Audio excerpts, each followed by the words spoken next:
প্রতিদিনের আন্তর্জাতিক ও আঞ্চলিক সংবাদ পেতে ভিডিওটি লাইক শেয়ার করে চ্যানেলটি সাবস্ক্রাইব ও পেজটি ফলো করে রাখবেন।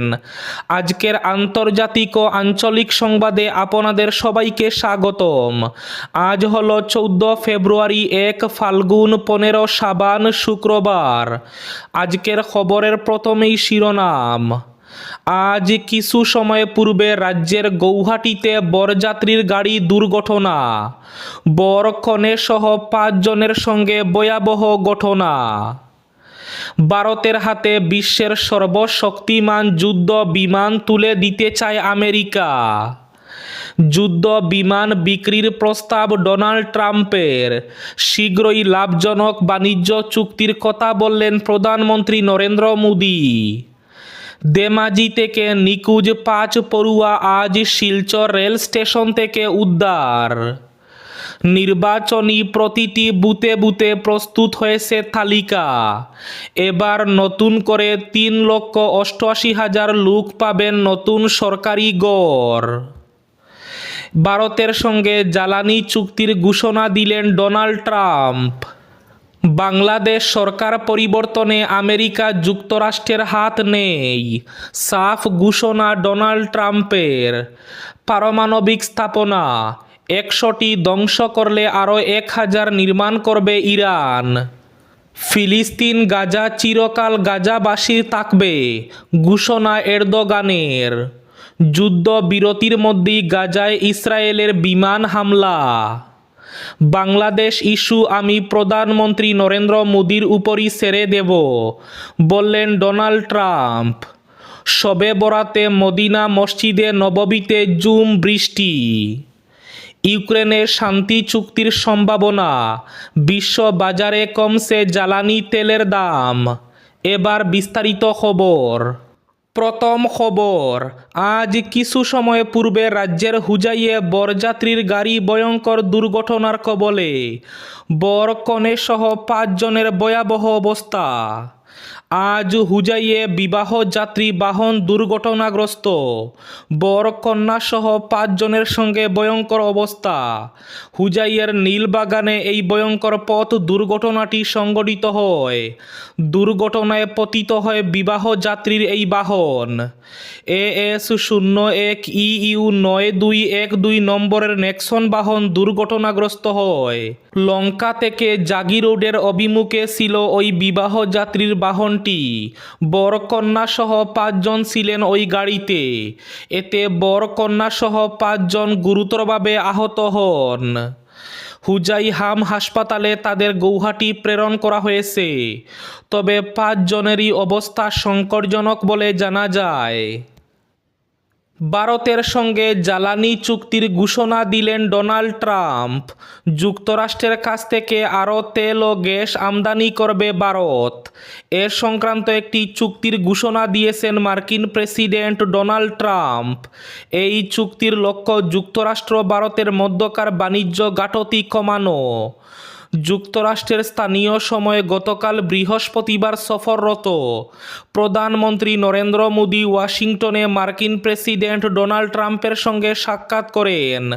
পরে তারা যৌথ সংবাদ সম্মেলন করেন। এদিকে যুদ্ধ বিমান বিক্রির প্রস্তাব ডোনাল্ড ট্রাম্পের। শীঘ্রই লাভজনক বাণিজ্য চুক্তির কথা বললেন প্রধানমন্ত্রী নরেন্দ্র মোদী। প্রধানমন্ত্রী নরেন্দ্র মোদী আমেরিকা যুক্তরাষ্ট্রের স্থানীয় সময়ে বৃহস্পতিবার মার্কিন প্রেসিডেন্ট ডোনাল্ড ট্রাম্পের সঙ্গে সাক্ষাৎ করেন। ভারতে যুদ্ধ বিমান বিক্রির প্রস্তাব দিয়েছেন ডোনাল্ড ট্রাম্প।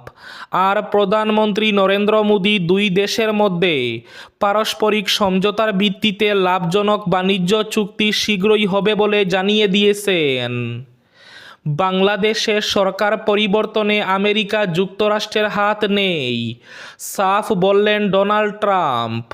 যুক্তরাষ্ট্রের প্রেসিডেন্ট ডোনাল্ড ট্রাম্পের সঙ্গে ওয়াশিংটনে বৈঠক করেন প্রধানমন্ত্রী।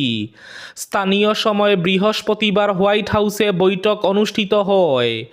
পরে সংবাদ সম্মেলনে এক প্রশ্নের জবাবে ডোনাল্ড ট্রাম্প বলেন, বাংলাদেশের ক্ষমতা পরিবর্তনে আমেরিকা যুক্তরাষ্ট্রের ডিপ স্টেটের কোনো ভূমিকা নেই।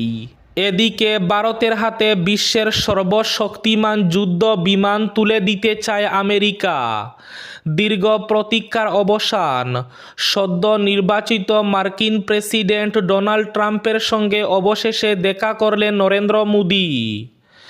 দুই দেশের বাণিজ্য নীতি থেকে শুরু করে সামরিক কৌশল একাধিক প্রসঙ্গেই আলোচনা হলো দুই রাষ্ট্রনেতার মধ্যে। এই দ্বিপাক্ষিক বৈঠকের মাঝে ভারতের সামরিক শক্তি বাড়াতে উদ্যোগী হয়েছেন ডোনাল্ড ট্রাম্প। নতুন মার্কিন সরকার যে ভারতের সামরিক অবস্থাকে আরও মজবুত করতে চায়, সেই ইচ্ছাটাই জনমানুষের সামনে স্পষ্ট করে দিয়েছেন রিপাবলিকান নেতা। এদিন তিনি বলেন, প্রধানমন্ত্রী নরেন্দ্র মোদি ও ভারতের প্রতি আমি একটা বিশেষ টান অনুভব করি। সেই কারণে এই বছরের শুরু থেকে ভারতের সামরিক ক্ষেত্রকে আরও মজবুত করতে চায় আমেরিকা। সেই সূত্র ধরে ওই দেশে নিজেদের সামরিক সরঞ্জাম বিক্রির পরিমাণ বাড়াতে চলেছি আমরা। এদিকে সাক্ষাৎকারের পর মোদির সঙ্গে যৌথ সংবাদ সম্মেলনে ট্রাম্প বলেন, এ বছরের শুরুতে ভারতে আমরা লাখ লাখ ডলারের সামরিক সরঞ্জাম বিক্রি বাড়াচ্ছি। আমরা ভারতে F-35 যুদ্ধ বিমান বিক্রির দিকে এগোচ্ছি। ভারত প্রভাবশালী একটি ক্লাবে যুক্ত হবে। এতে নেটোর মিত্র দেশ ইসরায়েল ও জাপানও থাকবে। এই ক্লাবভুক্ত দেশগুলো F-35 বিমান কেনার অনুমতি পাবে।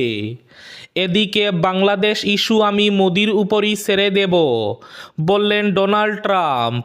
হোয়াইট হাউসে নরেন্দ্র মোদি ও ডোনাল্ড ট্রাম্পের মধ্যে দ্বিপাক্ষিক বৈঠকের ঠিক পরে সাংবাদিক সম্মেলনে এক ভারতীয় সাংবাদিকের কাছ থেকে প্রশ্নটা আসে মার্কিন প্রেসিডেন্টের দিকে। ডোনাল্ড ট্রাম্প বলেন, না, আমাদের ডিপ স্টেটের এখানে কোনো ভূমিকা ছিল না। ভারতের প্রধানমন্ত্রী এই বিষয়টা নিয়ে বহুদিন ধরে কাজ করছেন। বস্তুত আমি পড়েছি ভারত এটা নিয়ে শত শত বছর ধরে কাজ করছে। কাজেই বাংলাদেশের বিষয়টি আমি ভারতের প্রধানমন্ত্রীর উপরই ছেড়ে দেব।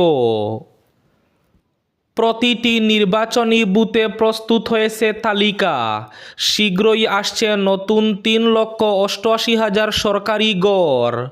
প্রস্তুত করা হয়েছে তালিকা। প্রতিটি বুথে প্রস্তুত করা হয়েছে নতুন ঘর না পাওয়া হিতাধিকারীদের তালিকা। এবার নতুন করে 3,88,000 লোককে দেওয়া হবে সরকারি ঘর। সকল দরিদ্র হিতাধিকারীরা এবার লাভ করবেন সরকারি ঘর। 3,88,000 নতুন হিতাধিকারী লাভ করবেন সরকারি ঘর। ধেমাজি থেকে নিখোঁজ 5 পড়ুয়া শিলচর রেল স্টেশন থেকে উদ্ধার। ধেমাজি থেকে নিখোঁজ 5 পড়ুয়া আইজল যাওয়ার পথে শিলচর রেল স্টেশন থেকে উদ্ধার করল কাছার পুলিশ। শুক্রবার শিলচর রেল স্টেশন থেকে নিখোঁজ 5 ছাত্রকে উদ্ধার করে পুলিশ। এরপর নিয়ে আসা হয় পুলিশ সুপার কার্যালয়ে।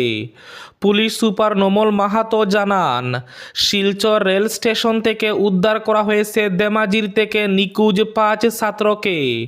তাদের আইজলে যাওয়ার পরিকল্পনা ছিল বলে জানান পুলিশ সুপার। গড়ের পরিবারের লোকদের না জানিয়ে গড় থেকে বেরিয়ে পড়ে। তাদের কাছে ছিল 2টি গিটার। তারা একটি বেসরকারি স্কুলের 9ম শ্রেণীর ছাত্র। তিনি জানান, ধেমাজি পুলিশ সুপার তাকে জানানোর পর তিনি সব থানায় বিষয়টি জানিয়ে দেন।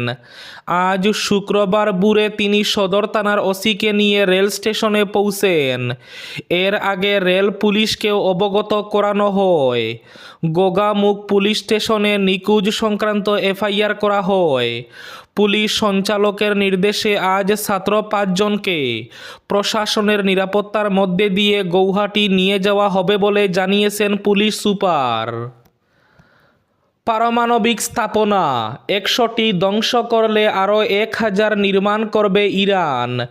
ইরানের 100টি পারমাণবিক স্থাপনায় ইসরায়েল হামলা চালালে নতুন করে আরও 1000 খানেক স্থাপনা তৈরি করবে তেহরান। বৃহস্পতিবার এক বিবৃতিতে এ হুঁশিয়ারি দিয়েছেন দেশটির প্রেসিডেন্ট মাসুদ পেজেশকিয়ান। ইরানের শত্রুরা দেশটির পারমাণবিক স্থাপনায় আঘাত হানতে সক্ষম হলেও পুনরায় এটি নির্মাণ থেকে বঞ্চিত করতে পারবে না।